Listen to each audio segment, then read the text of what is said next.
پنجابی زبان میں ہے اور ایک اردو زبان میں ہے۔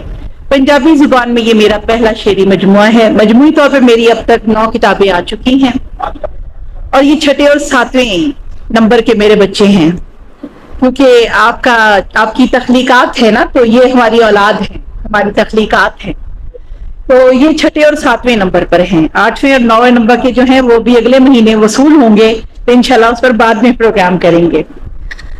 جو میرا ابھی لوح غیر محفوظ مجموعہ ہے، اکثر مجھ سے میری کتابوں کے ناموں کے حوالے سے ضرور سوال کیا جاتا ہے، تو میں یہ تھوڑا سا بتانا چاہوں گی کہ لوح غیر محفوظ یہ میرے آرٹیکلز ہیں جو میرے ویب سائٹس پہ چھپتے ہیں۔ میں دیکھ رہی ہوں کہ میرے ساتھ یہاں پہ فروغ ادب کے ماشاءاللہ شاہ صاحب تشریف لائے ہیں، آپ کو بھی جناب خوش آمدید کہتے ہیں، بہت شکریہ، آپ نے اپنا قیمتی وقت عطا فرمایا۔ تو لوح غیر محفوظ، لوح محفوظ تو وہ ہے نا جو اللہ کے ہاں ہماری تقدیر ہے، جو اللہ لکھ چکا ہے، جو مٹ نہیں سکتی۔ لیکن جس دنیا میں ہم رہتے ہیں، یہاں کچھ چیزیں ہم اپنے ہاتھ سے لکھتے ہیں جن کا جواب دینا پڑتا ہے، جن کا حساب کتاب ہوتا ہے، جس پر سزا جزا ہوتی ہے، جس پر عطا اور خطا کا جو گنتیاں ہیں وہ پوری کی جاتی ہیں، تو وہ ہے لوح غیر محفوظ۔ وہ یہ دنیا ہے جہاں ہم جیتے ہیں، روز نئے مسائل، روز نئی صبح ہوتی ہے، نئی شام ہوتی ہے، نئے مسائل ہوتے ہیں، ہر روز ایک امتحان کا دن ہوتا ہے ہمارے لیے۔ یہ اسی میں سے مجھ جیسے ایک عام سی سادہ سی عورت کی زبان ہے، جو محسوس کرتی ہے وہ یہ بیان کرتی ہے۔ یہ میرا دوسرا نثری مجموعہ کلام ہے، اس میں بہت ہی متنوع موضوعات آپ کو دکھائی دیں گے جو آپ کو زندگی کے پاس محسوس ہوں گے، لگے گا کہ یہ میری باتیں ہیں جو میں سوچ رہا تھا، اور کسی نے وہی باتیں شاید سن لی ہیں اور وہ آگے پیش کرتی ہیں۔ جیسا کہ اس کے کچھ عنوانات ہیں، اسے آپ ضرور اس کو غور کیجیے گا۔ جن کو تک کتاب نہ پہنچ سکے وہ PDF پہ میں چاہوں گی ضرور اس پہ نظر ڈالیں۔ اس کے عنوانات ہیں کہ اسلام کو کسی چوکیدار کی ضرورت نہیں، ایک ہے شاہراہ مرگ نیس، یہ جو فرانس میں واقعہ ہوا تھا کہ جب کچھ لوگوں کے اوپر گاڑی چڑھا دی گئی تھی اور بہت سارے لوگ اس میں وفات پا گئے تھے، کچلے گئے تھے، بڑا خوفناک حادثہ تھا، مسلمانوں کے ساتھ جڑے ہوئے واقعات سے وابستہ ایک حادثہ تھا جس پر بات کی گئی ہے۔ اسی طرح سے جناح سے قائد اعظم تک نظریہ پاکستان، ایک عام آدمی کی نظر میں یہ آرٹیکل ہے۔ پردہ، مذہب اور شرمندگی، اسی طرح کسان سے گاہک تک۔ آپ اس کے جو تنوع ہیں وہ آپ نوٹ فرما سکتے ہیں کہ وہ آرٹیکلز کیا کہتے ہیں، آپ سے کیا بات ہے۔ جبری انگریزی نصاب، اس پر بات کی گئی ہے کہ ہم کہاں کھڑے ہیں، دنیا اپنی زبانوں میں کہاں کہاں تک کون کون سی چوٹیاں بلندیاں سر کر چکے ہیں، اور ہم لوگ اس وقت انگریزی کے سینٹنسز ٹھیک کرتے ہیں، اپنے پیراگراف بنانے میں پاگل ہیں، اور ہم یہی سوچتے رہتے ہیں۔ 22ویں گریڈ پہ بیٹھا ہوا افسر بھی سوچتا ہے میری گرامر غلط تو نہیں ہو گئی، میرے سینٹنس ٹھیک ہیں کہ نہیں۔ مضمون کا اسے یاد ہی نہیں رہتا کہ مضمون میں کیا چیز آ رہی ہے۔ اس کے علاوہ میلاد، توجہ فرمائیں، یہ ہمارے انصاف کے نظام کے اوپر کچھ سوالات ہیں ایک عام آدمی کے، جو ضرور یقیناً آپ بھی کرنا چاہتے ہوں گے۔ پاکستان میں ڈر لگتا ہے، ایک ایسا آرٹیکل ہے کہ جب ہم یہاں آتے ہیں بیرون ملک سے تو ہمارے احساسات، نظریات کیا ہوتے ہیں، کیونکہ ہم ایک سسٹم میں رہتے ہیں نا۔ پاکستان سے باہر اگر آپ نے وعدہ کیا تو وہ وعدہ ہے، وہ نبھانا ہے، بات ہی ہے تو وہ آپ کی عزت کا سوال ہے، اسے پورا کرنا ہے۔ اگر آپ نے کہیں گواہی دی ہے تو آپ کو اس پر قائم رہنا ہے۔ سودا تول کر اگر 100 گرام ہے تو وہ 100 گرام ہی نکلنا چاہیے، گھر جا کر بھی، دوسرے شہر پہنچ کر بھی۔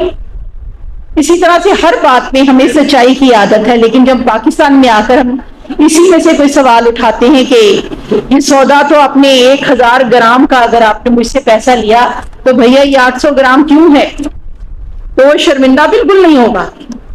اس میں ملاوٹ کیوں ہے، وہ شرمندہ بالکل نہیں ہوگا، بلکہ آپ کو بڑے اطمینان سے مطمئن بے غیرت کی طرح جواب دے گا کیا کریں, میں معذرت چاہتی ہوں میں یہ لفظ استعمال کر رہی ہوں, لیکن وہ مطمئن بے غیرتی کے ساتھ جواب دے گا, کیا کریں جی اس کے بغیر گزارا ہی نہیں ہوتا, کیا کریں جی ہمیں وارا ہی نہیں کھاتا. تو پھر آپ کہہ کے دیں نا کہ میں 800 گرام سودا دے رہا ہوں آپ کو, اپنے پیسے تو حلال کر لینا آپ. اس سسٹم میں لوگ بڑے آرام سے جب دوسروں کو یہ مشورہ دیتے ہیں کہ آپ چھوڑیں نا جی, اتنی محبت پاکستان سے جتاتے ہیں, واپس آ جائیں نا. تو بات یہ ہے کہ جب کوئی اندھیرے سے روشنی کی طرف جاتا ہے نا تو بڑا آسان لگتا ہے, بھاگتے بھاگتے چلا جاتا ہے, راستہ جو دکھائی دے رہا ہوتا ہے تھوڑی دیر کے لیے آنکھیں چکا چوند ہوتی ہیں, لیکن انسان روشنی میں آ کر راستے دیکھنے لگتا ہے.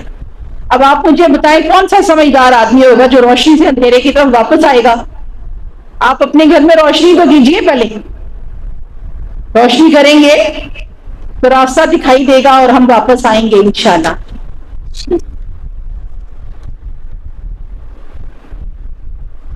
تو جناب اسی طرح سے ان عنوانات کو میں چاہوں گی کہ آپ ضرور اس پر ایک بار, اس کے PDF پر یا کتاب پر جو بھی آپ کے ہاتھ آتی ہیں مختلف عنوانات پہ آپ ضرور غور فرمائیں اور اس پر اپنا تبصرہ کامنٹ ضرور دیجیے.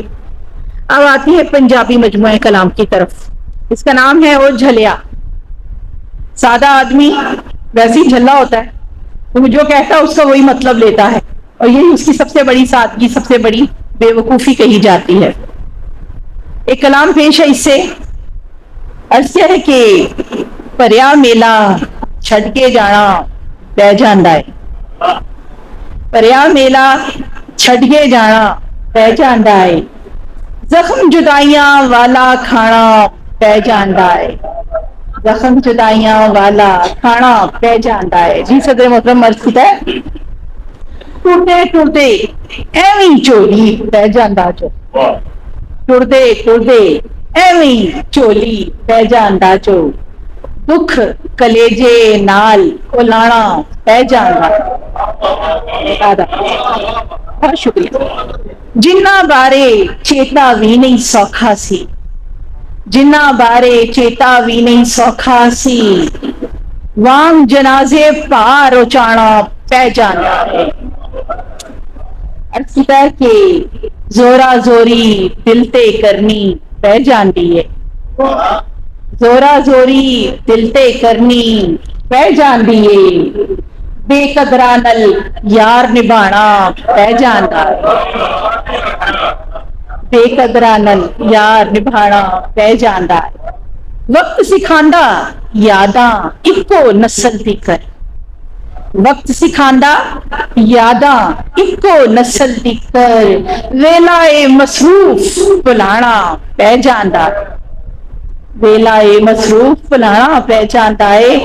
ہر ایک دے نال جیب چلاون پہلا سوچی, ہر ایک دے نال جیب چلاون پہلا سوچی, دشمن نو بھی کول بٹھانا پہ جاندا ہے, دشمن نو بھی کول بٹھانا پہ جاندا ہے. دل دیاں چیخاں ظالم کنا تیک نہ پہنچن, دل دیاں چیخاں ظالم کنا تیک نہ پہنچن, تائیوں ہر ایک ہنج لگانا پہ جاندا ہے. تے مقدار کیتا ہے کہ اکھاں دے وچ اتھرو بکل مار بٹھا کے, اکھاں دے وچ اتھرو بکل مار بٹھا کے, دنیا نو ممتاز ہسانا پہ جاندا ہے. پریا میلا چھڈ کے جانا پہ جاندا ہے, زخم جدائیاں والا کھانا پہ جاندا ہے. ایک بند پیش کرنا چاہواں گی صدر محترم دی اجازت نال. کہو جہا ویلا ہے جدے وچ جینے آ, کہو جہا ویلا ہے جدے وچ جینے آ, لیکھاں وچ لکھیا ہے کیسا زہر پینے آ, لیکھاں وچ لکھیا ہے کیسا زہر پینے آ. پہلا اساں ماپیاں دے اگے اکھ چکی نہیں, پہلا اساں ماپیاں دے اگے اکھ چکی نہیں, عزتاں تے در تو اولاد اگے مکی نہیں, عزتاں دے در تو اولاداں اگے مکی نہیں. سچ پوچھو دلاں وڈلے, سچ پوچھو دلاں والے پھٹ اسی سینے آ, سچ پوچھو دلاں والے پھٹ اسی سینے آ. کہو جہا ویلا ہے ਜਿਹਦੇ ਵਿੱਚ ਜੀਨੇ ਆ। ਵੱਡੇ ਛੋਟੇ ਆਪਣੇ ਬੇਗਾਨੇ ਦੀ ਨਾ ਹੱਦ ਰਹੀ, ਵੱਡੇ ਛੋਟੇ ਆਪਣੇ ਬੇਗਾਨੇ ਦੀ ਨਾ ਹੱਦ ਰਹੀ, ਦਿਲਾਂ ਵਿੱਚ ਜਗ੍ਹਾ ਦੀ ਤੇ ਰਿਸ਼ਤਿਆਂ ਦੀ ਕਦ ਰਹੀ, ਦਿਲਾਂ ਵਿੱਚ ਜਗ੍ਹਾ ਵੀ ਤੇ ਰਿਸ਼ਤਿਆਂ ਦੀ ਕਦ ਰਹੀ। ਖਬਰਾਂ ਦੀ ਹੱਦ ਤੱਕ ਦੂਜੇ ਨੂੰ ਦੱਸੇ ਨੇ ਆ, ਖਬਰਾਂ ਦੀ ਹੱਦ ਤੱਕ ਦੂਜੇ ਨੂੰ ਦੱਸੇ ਨੇ ਆ। ਕਿਹੋ ਜਿਹਾ ਵੇਲਾ ਏ ਜਿਹਦੇ ਵਿੱਚ ਜੀਨੇ ਆ, ਜਿਹਦੇ ਵਿੱਚ ਜੀਨੇ ਆ। ਬਹੁਤ ਸ਼ੁਕریہ جی ਤੁਹਾਡੀ توجہ دی، ਤੁਹਾਡੀ تشریف آ گئی۔ ہاں موبائل سے نکال، موبائل میرا دے۔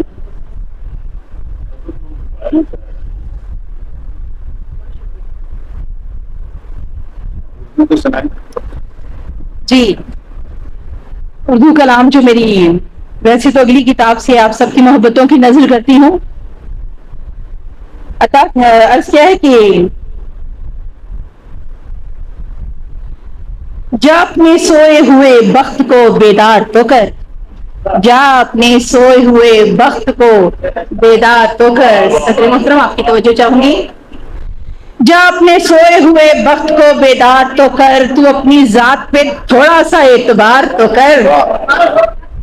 نہ شہ نہ مات ہمیشہ رہی کسی کے لیے، نہ شہ نہ مات ہمیشہ رہی کسی کے لیے، پلٹتے وقت کے پاسے کا انتظار تو کر۔ بھریں گے زخم سبھی پھول بھی کھلیں گے ضرور، بھریں گے زخم سبھی پھول بھی کھلیں گے ضرور، تو مسکرا کے کبھی موسم بہار تو کر۔ نہیں ہے جو اسے رونے سے لاکھ بہتر ہے، نہیں ہے جو اسے رونے سے لاکھ بہتر ہے، جو پاس ہیں تیرے وہ نعمتیں شمار تو کر، جو پاس ہیں تیرے وہ نعمتیں شمار تو کر۔ نہ بوجھ لاد یوں احسان تو نہ بوجھ لاد یوں احسان کے تو اپنے سر، نہ بوجھ لاد یوں احسان کے تو اپنے سر، بس اپنی ذات پہ تھوڑا سا انحصار تو کر، بس اپنی ذات پہ تھوڑا سا انحصار تو کر۔ بہت سکون ہے ٹھہراؤ ہے ولایت ہے، بہت سکون ہے ٹھہراؤ ہے ولایت ہے، کبھی تو راہ توکل کو اختیار تو کر۔ بہت شکریہ۔ مقتاز کیا ہے کہ تمہارا نام بھی ممتاز ہو مقام بھی ہو، تمہارا نام بھی ممتاز ہو مقام بھی ہو، بلند اپنا زمانے میں تو وقار تو کر، بلند اپنا زمانے میں تو وقار تو کر۔ جا اپنے سوئے ہوئے بخت کو بیدار تو کر، تو اپنی ذات پہ تھوڑا سا اعتبار تو کر۔ بہت شکریہ، بہت شکریہ۔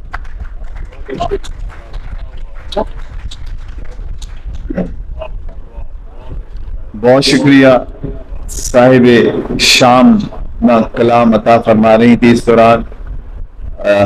چکوال سے ہمارے بہت محترم دوست عرفان خانی صاحب تشریف لائے، خوش آمدید کہتے ہیں، ان کے ساتھ آصف ایل سب کو خوش آمدید کہتے ہیں۔ ہم کیونکہ میزبان ہیں اور ہم یہاں شعر پڑھتے رہتے ہیں، سناتے رہتے ہیں، انٹرنیٹ پہ بھی بہت سارے معاملات مشاعرے چلتے رہتے ہیں، روزانہ شعر و شاعری سناتے رہتے ہیں، تو میں جو ہمارے یہاں کے شعراء ہیں ان سے درخواست کروں گا کہ ہم حاضری کے لیے ایک ہی کلام عطا کرتے رہیں، اور تاکہ ہم اسٹیج کی طرف بڑھ جائیں گے۔ ہمارا مشاعرہ عروج کی طرف گامزن ہے۔